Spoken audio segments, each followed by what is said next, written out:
Mais finalement, pourquoi? Pourquoi cette cathédrale? Tout ce colloque nous a expliqué brillamment, de manière passionnante, le comment. Mais pourquoi? La cathédrale de Bourges a été voulue, conçue et bâtie pour être un lieu de culte, une maison de prière, un temple dédié au Créateur et Maître de toutes choses. Temple de pierre matérielle au cœur de la cité, elle accueille et abrite le temple de pierre vivante que sont les croyants, qui s'y rassemblent pour les grandes fêtes catholiques, pour y célébrer les moments importants de la vie chrétienne, ou qui viennent tout simplement pour y passer, pour s'y recueillir, pour y trouver la paix. Dans sa conception, dans son architecture, dans ses sculptures, dans ses vitraux, la cathédrale est une catéchèse qui exprime le cœur de la foi chrétienne, le mystère de la rédemption, la mort, la résurrection et le retour du Christ dans la gloire. La messe anniversaire des 700 ans de la dédicace, présidée le 26 mai dernier par son éminence le cardinal Jean-Marc Aveline, archevêque de Marseille, qui a rassemblé plus de 2000 personnes, a montré l'attachement des habitants de Bourges, du Berry et bien au-delà à cet édifice unique au monde. Dans son homélie, le cardinal déclarait, je le cite, « Une cathédrale ne serait rien sans les pierres vivantes qui, de génération en génération, donnent chair à l'Évangile, que ce soit au son des cloches, aux jours heureux, ou bien au son de la cimandre, aux jours douloureux. Toute cathédrale rappelle aux chrétiens leur responsabilité à l'égard de la famille humaine. » Fin de citation. Saint-Étienne de Bourges ouvre plus largement ses portes à tous ceux qui en franchissent le seuil. Les visiteurs, touristes, gens de passage, venant parfois de fort loin, qui s'y arrêtent pour admirer la splendeur de son élévation et la beauté de ses vitraux. Le rôle du recteur archiprêtre de la cathédrale, affectataire cultuel de ce monument d'État, est l'animation spirituelle de ce lieu particulier, mais également son gardiennage. Et je remercie nos sacristains, gardiens, qui, au quotidien, assurent le service de la sûreté et l'organisation des cérémonies. Nommé par l'évêque, le prêtre chargé spécialement de la cathédrale a la mission d'en assurer chaque jour l'ouverture, la fermeture, d'y organiser le culte catholique et d'y recevoir, dans le respect de son caractère sacré, les concerts et autres manifestations culturelles qui y sont demandées. Et je salue à ce propos le gros travail de mon adjoint, Michel Barabès, l'administrateur de la cathédrale, qui fait le lien entre tous les différents intervenants. Le 20e archiprêtre que je suis, depuis la création de la paroisse de la cathédrale Saint-Étienne en 1802, après le concordat de 1801, s'attache à rendre cette église prestigieuse accessible à tous et à permettre qu'elle soit fidèle à sa vocation spirituelle. La cathédrale est, oserais-je dire, un lieu permanent de synodalité, c'est-à-dire de travail ensemble, de vivre ensemble,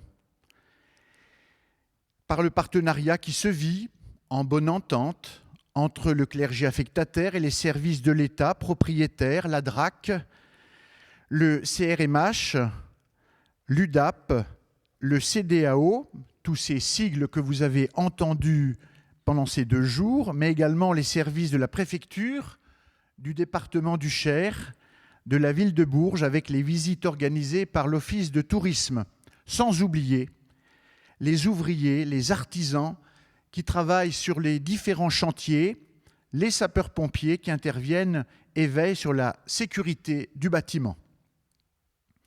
Comme toutes les cathédrales, la primatiale Saint-Étienne, comme l'appellent encore les plus anciens berruyers, possède sa part d'inconnu. Elle contient en elle-même le grand mystère, celui qu'elle glorifie dans sa conception, dans son architecture, ses sculptures, son iconographie de lumière, celui qui donne sens à l'existence humaine et à son devenir. Tous les colloques, passés, présents et à venir, ne pourront épuiser le sujet de notre grande dame de pierre, classée au patrimoine de l'humanité par l'UNESCO. Que soient chaleureusement remerciés ceux et celles qui ont organisé ce colloque, la DRAC Centre Val-de-Loire et également la Maison de la Culture de Bourges qui nous accueille pour ce colloque de grande qualité dédié à la mémoire de notre regretté Philippe Bardeleau. Ceux et celles qui sont intervenus à travers leurs contributions historiques, scientifiques et techniques dans leurs différentes sphères de compétences. Ces conférences, sur des domaines variés, vous l'avez constaté, nous ont révélé des aspects inconnus ou encore mal connus de son histoire. Ces exposés de haute tenue montrent que la cathédrale est un univers à elle seule et qu'elle est une invitation à approfondir encore davantage le message transcendant qu'elle délivre et les multiples composantes qui la rendent si unique et merveilleuse. C'est bien les 700 ans de la dédicace de la cathédrale, donc un événement religieux, qui a permis d'initier et de réaliser ce colloque qui fera, je pense, date, tant par la diversité et la qualité de ses intervenants que la variété et le nombre important de participants durant ces 2 journées, sublimés hier soir par le remarquable concert de prestige donné par les organistes Augustin Belliot, Olivier Salandini et les Chœurs de Bourges sous la direction de Viviane Durand. Je remercie les membres de l'association des 700 ans de la dédicace ainsi que tous les bénévoles qui se sont beaucoup investis pour la réussite de toutes les manifestations de cet anniversaire exceptionnel. 2025, il faut se projeter, 2025 sera pour l'Église universelle, vous le savez, une année sainte jubilaire. Et ici à Bourges, ce sera le 8e centenaire du Concile de Bourges, on en a parlé, et la venue de saint Antoine de Padoue. Probablement encore l'occasion de nous réjouir et de faire la fête. Merci et belle soirée.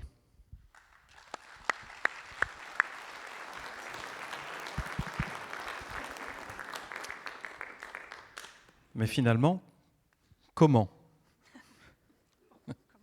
Je laisse volontiers au clergé le soin des choses ultimes, mais les scientifiques, pour leur part, abordent le monument dans une approche différente, nécessairement différente. Et depuis qu'en 2019, l'incendie a détruit en partie la cathédrale Notre-Dame, on a vu se manifester au sein du chantier, autour du chantier scientifique, différentes lectures, différentes approches, différentes appropriations de la cathédrale qui, à la réflexion, sont toutes différentes et sont toutes légitimes. Il y a la cathédrale du clergé, il y a la cathédrale des scientifiques, il y a la cathédrale de telle catégorie de public qui peut y voir telle ou telle chose. Et je crois vraiment que toutes ces lectures sont pleinement légitimes. C'est, pour ma part, l'un des acquis fondamentaux de ce chantier scientifique. Je me suis rendu compte qu'il n'y avait pas que les historiens de l'art, finalement, au monde. Alors, comment ? Eh bien oui, comment cette cathédrale a-t-elle été construite ? Avec quels matériaux ?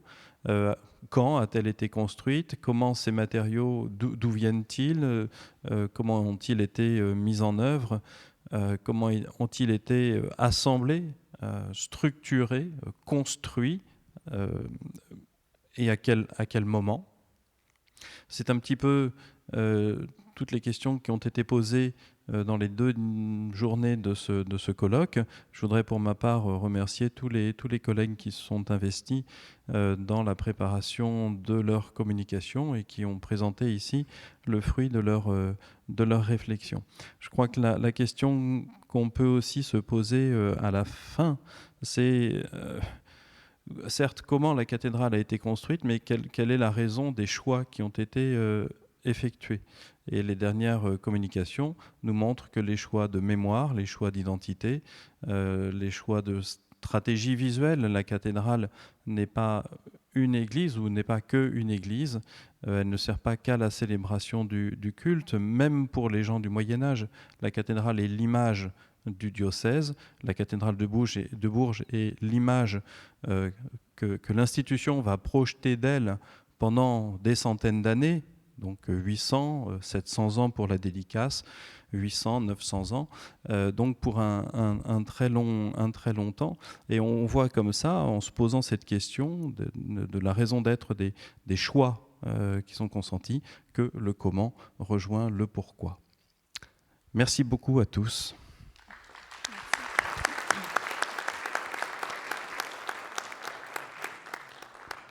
Un mot très court au nom de notre directrice, Madame Diacon, qui n'a pas pu assister à cette journée. Un mot de remerciement, en fait, pour tous. D'abord à l'abbé Quessard et à travers lui au clergé affectataire de la cathédrale, d'avoir eu l'initiative de fêter les 700 ans de la dédicace de la cathédrale. Et la DRAC a été heureuse de s'associer à cet anniversaire en organisant ce colloque dont on espère qu'il vous aura intéressé. Un grand merci à l'ensemble des intervenants de ces 2 journées qui ont été nombreux, qui ont été très investis dans la préparation de ce colloque. Merci à nos présidents de séance, Anne Massoni hier et aujourd'hui Yves Gallet, qui ont parfaitement tenu leur rôle, notamment pour les temps d'intervention de chacun. Merci à vous tous en fait d'avoir été présents, très nombreux. Je pense qu'on a eu à peu près 300 personnes sur ces 2 jours. Merci. Et des personnes allant de 10 ans jusqu'à 101 ans, puisqu'on a eu le plaisir d'avoir le père Cotenay parmi nous. Donc voilà, un public très varié. C'était vraiment l'objectif que l'on pouvait avoir sur cette cathédrale, c'est de toucher le plus grand nombre, parce que c'est un bien qui appartient à tous. Et quel que soit l'intérêt que les uns et les autres portent à cet édifice, à une partie ou à tout l'édifice, eh bien, vous étiez nombreux à répondre à ce rendez-vous. Et on remercie également la sous-direction des monuments historiques, l'inspection générale, beaucoup de collègues et amis de nous avoir fait le plaisir et l'honneur d'être présents parmi nous. Je veux aussi dire un mot de remerciement à tous les collègues, notamment de la CRMH, pour l'organisation de ces journées, en particulier Gaël Massot qui a géré aussi beaucoup d'aspects pratiques pour nous libérer sur d'autres tâches. Merci à Fabienne, Anne-Isabelle, Aline, Pascal, voilà, j'en oublie sans doute, mais tous les collègues, Thibault, Léa. Voilà, c'est important de vous rappeler que tout le travail que l'on mène sur cette cathédrale, c'est un travail collectif. Les collègues, je n'oublie pas les collègues de l'UDAP, qui veillent au quotidien sur la cathédrale. Donc vraiment, merci à tous d'avoir aidé. Je pense aussi à Béatrice de Chancel-Bardelot, la librairie de la Procure aussi, qui se sont mobilisés sur ces journées pour qu'elles soient réussies. Et puis, peut-être le dernier mot, remercier la cathédrale elle-même, Saint-Étienne de Bourges, qui nous a réunis. Je crois que si elle garde sa part de mystère, en tout cas une chose est sûre, c'est que c'est un édifice qui a une importance majeure, un édifice insigne, qui nous invite tous à beaucoup de modestie. On a envie d'en savoir plus sur cette cathédrale, mais au final, on se rend compte qu'il reste encore une grande part de mystère. Il en restera toujours, probablement. Modestie aussi dans l'action que nous avons au quotidien pour cet édifice. Nous sommes chargés de sa conservation, de sa transmission aux générations futures. Nous ne sommes que des passeurs d'un bien qui nous dépasse tous. Donc, restons très modestes et l'on peut que dire une chose, souhaitons longue vie à cette cathédrale et merci en fait à ceux qui l'ont bâtie, qui nous offrent tous les jours un spectacle grandiose. Merci beaucoup et bonne soirée à chacun.